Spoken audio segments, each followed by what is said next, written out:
Douglas Bickford, 12 May 21. This is another chapter out of the book The Portable Therapist by Dr. of Psychology Susanna B. McMahon. Uh, but the reason Douglas Bickford is here on YouTube teaching self-esteem because nobody teaches how to attain self-esteem and how to get it, self-love. Okay. 6 months ago, I was in or 6 months ago, I left a toxic marriage to a woman that I met on Craigslist in May of 2017 because I had no self-esteem. And that's why I met her on Craigslist because I had no self-esteem. And because I had no self-esteem, I married her after 3 weeks. Okay. And I've done that my whole life. And the reason I've done that my whole life is because as a child, what started me off on the road to no self-esteem for the past 65 years was I was sexually molested and raped and everything else bad by my father. And my four sisters were, and my one brother was also. I'm the youngest of the that group. Okay. For years, I never understood anything. I never understood why we couldn't have a relationship. Couldn't have a relationship with any of my brothers, or my brother, or my four sisters. And I could never understand why. And it's because we were destroyed. Our self esteem was destroyed by my father, his evil acts, okay, towards against us. Because it probably happened to him when he was a kid. And he had, by his father or mother or whatever. And so the cycle just continues, okay. And then, because result of that, my kids don't have any self-esteem, and my grandchildren don't have any self-esteem. My brother's kid, he had one. She don't have any probably, or maybe she does. I have no idea. I don't even know who she even is. I've never even met her. Okay, maybe when she was a baby, that was it. I have no idea. That's what happens in dysfunctional families. But our dysfunctional family just chose not to contact anybody and just be done with all of it. But then the dysfunctional families that don't have any self-esteem, like the one I just got out of, right? They uh, they all pretend like they love each other, and the dysfunction just gets swept under the rug. All the sex abuse, all the physical, emotional abuse to all the kids, all those years, just gets all swept under the rug, and they turn around and do it to their children, grandchildren, the same thing. Everything gets swept under the rug because it never gets talked about. All the sex. Sex abuse is huge. Uh, Fathers molesting daughters is like, especially the people in the 80s. I mean, that are in their 80s. A lot of that went on. It was all swept under the rug, right? And it just like that's what I came out of. My wife was sexually molested, but she would never admit any of it. A little tiny bit of it, okay, came out, every once in a while. One of them was her mother made her eat raw liver, okay. I mean, forced her to sit at the table and eat raw liver until she threw up, okay. But forced her to eat it, and when she was like 7 years old. That's abuse, okay. And she told me that story. I said, that's abuse. Are you kidding me that your mother did that to you? And then the other thing her mother did to her that was all swept under the rug and that my wife thought it was all normal. Oh, her mother burned her with a cigarette when she was a baby, changing her diaper. And oh, that was all funny, right? Because her mother never, it never probably burnt her on purpose. Okay, as a baby, and that was like, and then my wife would laugh about, oh yeah, my mom quit smoking because of it. That's what the story was, right? But there were some deep dark sex secrets, and then the one her dad did that I knew about was he would go in the shower when they were teenage girls and go in the shower and look at them while they're taking a shower. And he would use the excuse, dump cold water on them. Oh, and it was a big joke, right? It was all fun. I said, you know what? That's not normal, Cassandra. That's what her name was. Oh, she got all mad at me because I accused her father of oogling and gnawing at her body naked. I'm a father. I have a daughter, a teenage daughter. I would never even have dreamed of going in and looking at my. In fact, it's a nightmare for me to even think about it. Right? See my daughter naked. No, he did it. He wasn't there for their whole childhood. He was gone off in the military. No, he was perverted. He probably sexually molested them, the girls, because he had. I mean, you if you're a dad, you can go in and look at naked at your teenage daughters, and they're your blood. You got something twisted in the head, okay? And so that's all the big secrets. And she even told me there were secrets that she would never ever tell me, okay? But she had a friend, Kathy, that she had confided in with all these deep, dark secrets. And then that was a big fight between, it was a weird relationship between those two. They had a secret they were hiding.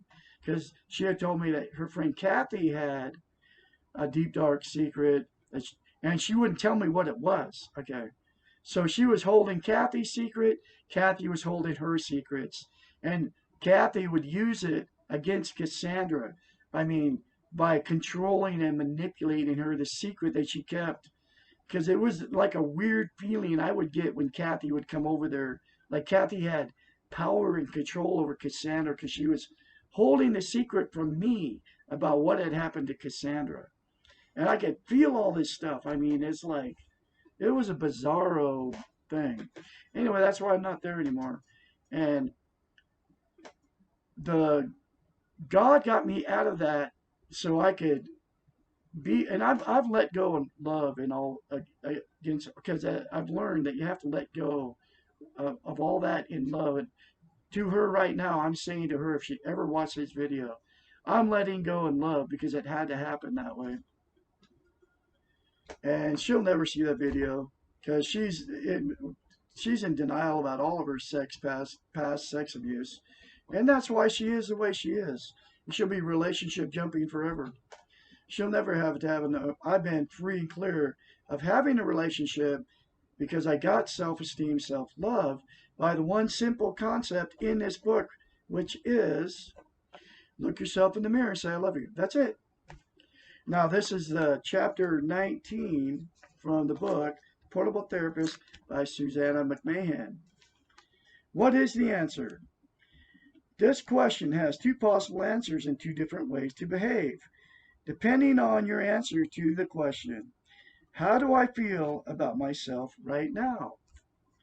Answer 1, I feel good about myself.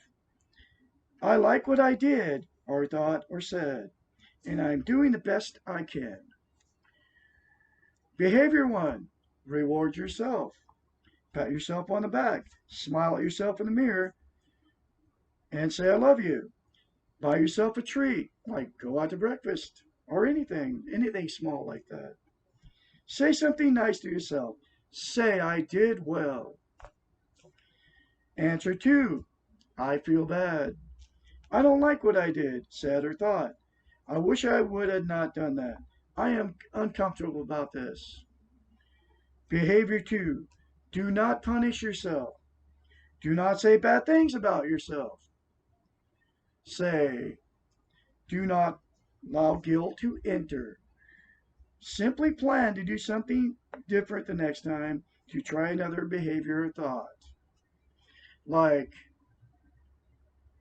I made a mistake and I'm not going to make that mistake again because I felt it. That comes from your conscience, which I believe is God or goodness. Remember that you need to make mistakes in order to learn. Okay? And also remember that by making mistakes and learning from them, you will be expanding your repertoire and practicing and utilizing your newly learned skills. You are human. You are imperfect. You will do things you do not like, you do not feel good about. Being human means that you are allowed to make mistakes. Having self esteem means that you can forgive yourself when you make mistakes, make amends, be sorry, and then let it go and go on living. That's what I have done. And that's how you can do it, folks. I'm telling you, your conscience will tell you when you say something or do something that you don't feel it. You feel it's not right. You can fix it right then and there. Just by going, whoa, I'm not going to do that again. And this, okay, I made a mistake. I made a mistake. I did what I did. I'm imperfect because I'm human. I can make mistakes. And then my behavior towards that is I forgive myself and then I get on with living to the next chapter of my life. That's how simple it is. But the very simplest, you start all of this by just looking yourself in the mirror, saying, I love you. And the reason you can't do it and the reason you won't do it is because you don't believe it. Okay? But you can change that because it is a psychological event, phenomenon, that here's the way it is. You cannot lie to yourself in the mirror. That's why it's so uncomfortable when I tell you to do that. That's why you're like, I'm not doing that. Because you don't believe it. You would have, the very first time, you have to force yourself to do it because it's very uncomfortable. It happened to me because I didn't love myself one iota. Okay. And that's why I couldn't say it, but I forced myself in front of the mirror the very first time. And I said, I love you, Douglas A. Bickford. And I was like, oh, that feels so weird. And then the more you say it, the more you believe it, the more you feel it. I can say it confidently now. I love Douglas Bickford. I love my inner child. I am worthy of love. I'm worthy to be loved. I am a person of worth. I have God's goodness living in me. I have goodness living in me. I'm not going to live in the past. I'm not going to live in the future. I'm going to live in the present. Everything is really going good. All good things are coming to me. I'm a beautiful person. I'm a very talented musician. I'm a very good father. I'm a very good grandfather. I'm a good person. And you can go on and what you tell yourself in the mirror. And then the more you tell yourself all this stuff, the more you feel it and the more you believe it. It will change your life. I kid you not. Douglas Bickford, have more later for you. Y'all have a great day out there.